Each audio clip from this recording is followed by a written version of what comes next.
মাদক বিক্রি করে তারই প্রতিবাদ করছে বলে তারই ইসে আমাদের বাড়ি হামলা করছে। স্বর্ণ নগদ টাকা সহ বহুত টাকা পয়সা নিয়ে গেছে। স্বর্ণ নিচ্ছে আমার সাইডে ভাই বইয়ের স্বর্ণ গহনা সব নিয়ে গেছে। আর ভাঙচুর করে মাল জিনিস দেখেন কি অবস্থা করছে। সাইদ বিশ্বাস, আফতাব বিশ্বাস, কালা বিশ্বাস, এই যে নাজিম বিশ্বাস, মানে বিশ্বাস বাড়িতে অনেক লোক, তো 20 থেকে 30টি বাড়ি লুট করছে। যে কয় বাড়ি আছে ওদের সব একদম লুটি ফাটি একদম পোড়াই দিয়েছে। আমাদের বাড়ি লাস্টে আছে, আমাদের গুগলি গরু ছিল 4টে, সে 4টা গরু দিয়ে গেছে। এই জন্য আমাদের বাড়িতে ক্ষয়ক্ষতি হয়েছে তা তো দেখতে পাচ্ছেন যে কত কি আমাদের যে ক্ষয়ক্ষতি হয়েছে, অন্তত 2 কোটি টাকার ক্ষতি হয়েছে। যে ক্ষতি করছে আমার চাচার বাড়ি আর আমাদের বাড়ি দিয়ে প্রচুর টাকা পয়সা সোনা দানা। আমরা ব্যবসায়িক, আমি কাঁচামালের ব্যবসা করি, চালানি ব্যবসা করি, এবং আমার 2 ভাই বিদেশে থাকে। তার আমার 4 ভাই ওয়াইফ আছে, সেই 4 ভাই সামনে কখনো থেকে 2.5 থেকে 3 ঘন্টা মস্তি লুটতরাজ করছে, বুঝছেন? অপটিক্যাল ব্রাইটেনার, কালার গার্ড এবং জার্ট লক সমৃদ্ধ অ্যাডভান্স ফর্মুলায় এলো নতুন রে ডিটারজেন্ট পাউডার। এরা মাদকের ব্যবসায়ী, এরা পুরনো ব্যবসায়ী। সাইদ বিশ্বাসের নাম করলেই সারা বাংলাদেশে চেনেরা মাদকের সম্রাট। মৃদুল বিশ্বাসে মাদকের দুর্নীতি ক্রস ফায়ার দিচ্ছে এই বিশ্বাস বাড়ি।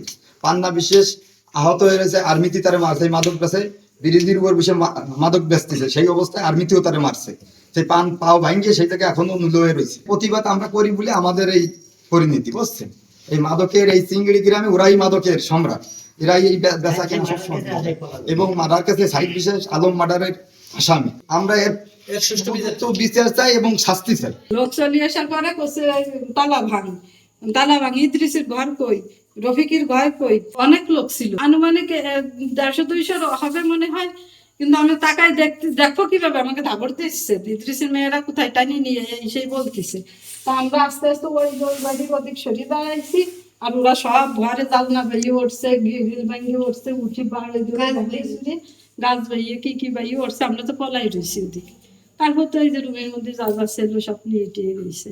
বিশ্বাস বাড়ির সাইড বিশ্বাসের গং পার্টি তারা এই আমাদের বাড়ির সন্ধ্যের সময় ঢুইকে স্যার এলোপাতাড়ি ভাবে সব বাড়ির গদ্দর পড়াইছে, লুটপাট করে সোনা দানা অলঙ্কার টলঙ্কার সব কিছু নিয়ে গেছে। আমার স্ত্রী, আমার মেয়ের কানেরটা নিয়ে গেছে, আমার স্ত্রীর গলারটা নিয়ে গেছে।